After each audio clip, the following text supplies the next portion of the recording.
ಇದು ಭಾಗ್ಯವಯ್ಯ 3 ವರ್ಷಕ್ಕೊಮ್ಮೆ ಅಧಿಕ ಮಾಸ ಬರೋದು. ಅದೇ ಇವತ್ತು ಸತಿ ಅಧಿಕ ಜ್ಯೇಷ್ಠ ಮಾಸ ಬಂದಿದೆ. ಜ್ಯೇಷ್ಠಸ್ಯ ಅಧಿಕ ಫಲಂ ಅಂತ ಹೇಳಿದ್ದಾರೆ. ಅಧಿಕ ಮಾಸದಲ್ಲಿ ದೇವರ ಪೂಜೆ ಮಾಡಿದರೆ ಅಧಿಕ ಫಲ ಅಂತ ಹೇಳ್ತೇವೆ. ಅದೇ ಪ್ರಕಾರ ಇವತ್ತು ತಾಯಿಯ ಸನ್ನಿಧಾನದಲ್ಲಿ ಎಲ್ಲರಿಗೋಸ್ಕರ ಅಭಿವೃದ್ಧಿಗೋಸ್ಕರ ಸಾನ್ನಿಧ್ಯಾಭಿವೃದ್ಧಿಗೋಸ್ಕರ ಲಕ್ಷ ಪುಷ್ಪಾಂಜಲಿ, ಲಕ್ಷ ಅರ್ಚನೆ, ಲಕ್ಷ ಹೂವಿನ ಪೂಜೆ ಎಲ್ಲ ಮಾಡ್ತೇವೆ. ದೇವಿ ಸುಪ್ರೀತಳಾಗಬೇಕು. ಅದರಿಂದ ಕ್ಷೇತ್ರಾಭಿವೃದ್ಧಿ ಆಗಿ ಸಾನ್ನಿಧ್ಯಾಭಿವೃದ್ಧಿ ಆಗಿ ಎಲ್ಲರ ಅಭೀಷ್ಟವನ್ನು ಸಿದ್ಧಿಗೊಳಿಸಿ ಇನ್ನು ಮುಂದೆ ಆಗುವಂಥ ಜೀರ್ಣೋದ್ಧಾರ ಕೆಲಸ, ಸ್ವರ್ಣಗದ್ದಿಗೆ ಕೆಲಸ ಅದೆಲ್ಲ ನೆರವೇರಿದಿಂದ ಆಗಿ ಇನ್ನೂ ಸಹ ನಮ್ಮ ಪೇಟೆಯಿಂದ ಭಕ್ತಾದಿಗಳಿಂದ ಹೆಚ್ಚು ಸೇವೆ ಮಾಡುತ್ತಾ ಭಾಗ್ಯವನ್ನು ಕೊಟ್ಟು ನಮಗೆ ಕಾಪಾಡಬೇಕಂತ ನಾವು ಇವತ್ತು ಪ್ರಾರ್ಥನೆ ಮಾಡ್ತೀವಿ. ಕಾಪು ಕ್ಷೇತ್ರದ ಮಾರಿಯಮ್ಮ ಹಳೆ ಮಾರಿ ಗುಡಿಯ ಪಾಲಿಸಮ್ಮ ಮಹಾಲಕ್ಷ್ಮಿ. ಕಾಪು ಕ್ಷೇತ್ರದ ಮಾರಿಯಮ್ಮ ಹಳೆ ಮಾರಿ ಗುಡಿಯ ಪಾಲಿಸಮ್ಮ ಮಹಾಲಕ್ಷ್ಮಿ.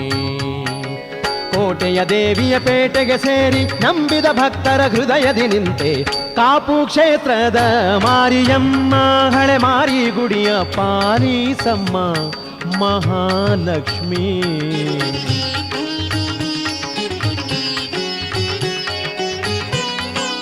ಚತುರ್ಭುಜಾಂ ಜಗದ್ಧಾತ್ರೀಂ ವನಮಾಲಾಯುಭೂಷಿತಾಂ ಸಿಂಹಾಸನ ಸಮಾಯುಕ್ತಾಂ ಲಕ್ಷ್ಮೀಧ್ಯಾಯೇ ಅಂಬಿಕಾಮಹಂ.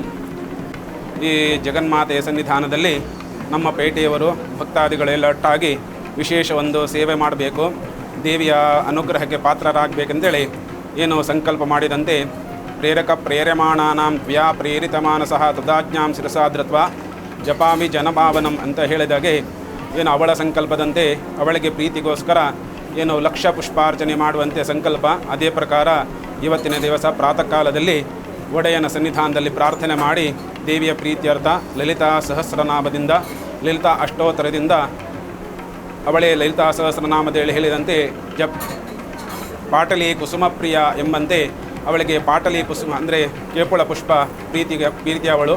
ಆ ಕೇಪುಳ ಪುಷ್ಪದಿಂದ ಲಕ್ಷ ಪುಷ್ಪಾರ್ಚನೆ ಮಾಡಿದ್ದೇವೆ.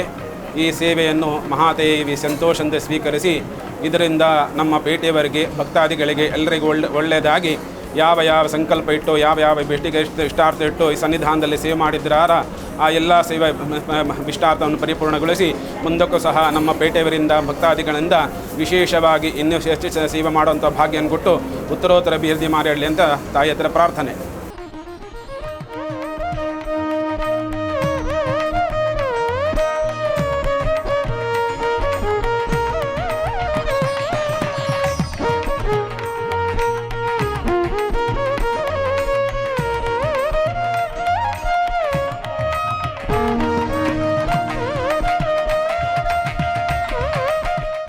ಎಲ್ಲರಿಗೆ ನಮಸ್ಕಾರ. ಈ ವರ್ಷ ಪರಾಭವ ಸಂವತ್ಸರದ ಒಂದು ವಿಶೇಷ ಏನೆಂದರೆ ಈ ವರ್ಷ ಒಂದು ಅಧಿಕ ಮಾಸ, ಅದು ಕೂಡ ಅಧಿಕ ಜ್ಯೇಷ್ಠ. ಒಂದು ಅಧಿಕ ಮಾಸದಲ್ಲಿ ಒಂದು ಅಧಿಕ ಫಲ ಸಿಗ್ತದೆ ಅಂತ ನಮ್ಮದೆಲ್ಲ ಒಂದು ನಂಬಿಕೆ, ಅದೊಂದು ಭಾವನೆ. ಅಧಿಕ ಮಾಸದಲ್ಲಿ ಪ್ರತಿ ಒಂದು ದೇವಸ್ಥಾನದಲ್ಲಿ ನಿತ್ಯ ನಿರಂತರ ನಡೆಯುವ ಕಾರ್ಯಕ್ರಮಕ್ಕಿಂತ ಭಿನ್ನವಾಗಿ ಒಂದು ವಿಶೇಷ ಕಾರ್ಯಕ್ರಮ ಎಲ್ಲ ದೇವಸ್ಥಾನಗಳಿಗೆ ನಂಬಿಕೊಂಡು ಬಂದಂತೆ ನಮ್ಮ ಕಾಪು ಶ್ರೀ ಹಳೆ ಮಾರಿಯಮ್ಮ ದೇವಸ್ಥಾನದಲ್ಲಿ ದೇವಿಗೆ ಒಂದು ಪ್ರೀತಿಯ ಅಂದರೆ ಮಲ್ಲಿಗೆ ಹೂವು ನಮಗೆಲ್ಲ ಗೊತ್ತುಂಟು. ಆ ಒಂದು ಮಾರಿಯಮ್ಮ ದೇವಿಗೆ ಒಂದು ಕಡೆ ಒಂದು ಮಲ್ಲಿಗೆ ಹಾಗೂ ಹಣ್ಣುಕಾಯಿ ಅದೇ ಒಂದು ಶ್ರೇಷ್ಠ. ಅದರಿಂದಾಗಿ ವಿಶೇಷವಾಗಿ ಇಂದು ಈ ಅಧಿಕ ಜ್ಯೇಷ್ಠ ಮಾಸದ ಈ ಒಂದು ಬರುವ ಕಾಲದಲ್ಲಿ ಅವಳಿಗೆ ಒಂದು ಹೂವಿನ ಪೂಜೆ, ಆ ಮಲ್ಲಿಗೆಯ ಒಂದು ಹೂವಿನ ಪೂಜೆ ಮಾಡಬೇಕಾದ ಒಂದು ಸಂಕಲ್ಪ ಜೊತೆಗೆ ಎಲ್ಲರೂ ಪೇಟೆಯವರು ಅದೇ ರೀತಿ ಕಾಪುವಿನ 10 ಸಂಸ್ಥರು ಎಲ್ಲ ಊರ ಪರವೂರ ಭಕ್ತಾದಿಗಳು ಎಲ್ಲ ಸೇರಿ ಆ ಲಕ್ಷ ಹೂವಿನ ಪೂಜೆಗೆ ಅದರೊಟ್ಟಿಗೆ 1 ಲಕ್ಷ ಪುಷ್ಪಾರ್ಚನೆ ಒಂದು ಸೇವೆಯನ್ನು ನಾವು ಹಮ್ಮಿಕೊಂಡಿದ್ದು. ಈ 1 ಲಕ್ಷ ಪುಷ್ಪಾರ್ಚನೆಗೆ ಕೇಪಳ ಹೂವಿಂದ, ಅದೇ ರೀತಿ ಲಕ್ಷ ಹೂವಿನ ಪೂಜೆಗೆ ಮಲ್ಲಿಗೆ ಹೂವಿಂದ ಈ ಒಂದು ಕಾರ್ಯಕ್ರಮ ಇವತ್ತು ಇಲ್ಲಿ ನಡೆಯುತ್ತಿದ್ದು.